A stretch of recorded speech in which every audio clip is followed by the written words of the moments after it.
আসসালামু আলাইকুম।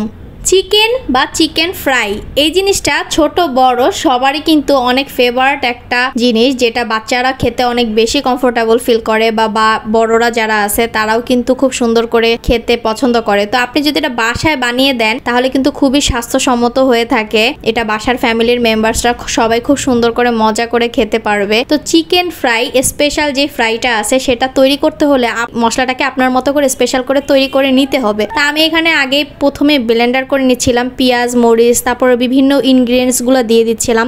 আমি স্পেশালি এখানে গুঁড়া মরিচটা ইউজ করেছিলাম আর একটা মশলার ফ্লেক্স ইউজ করেছিলাম, যেটা গরম মশলার সবগুলো মশলা একসাথে মিক্সড করা।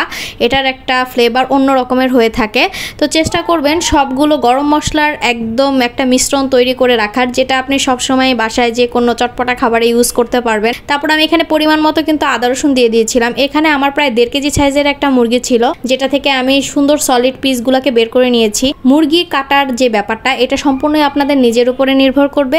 যে যেমন করে খাবেন ঠিক সেরকম করেই টুকরা বা সাইজ করে নিতে পারেন। এটার স্পেসিফিক ভাবে কোনো নির্দিষ্টতা নেই আসলে বললেই চলে। তারপরে আপনি চাইলে খুব সুন্দর করে এটাকে মাখিয়ে লেমিনেট করে রাখবেন। এখানে চাইলে আপনি টক দইটা ইউজ করতে পারেন।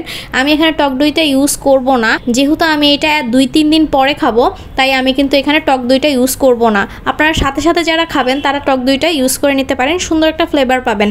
আর এই অবস্থায় আপনি কন্টেনারে করে এটা প্রায় মাস খানেকের মতো ডিপ ফ্রিজে সংরক্ষণ করতে পারবেন। আর এটার মশলাটা অবশ্যই কিন্তু এটার গায়ে খুব সুন্দরভাবে ঢুকে যাবে।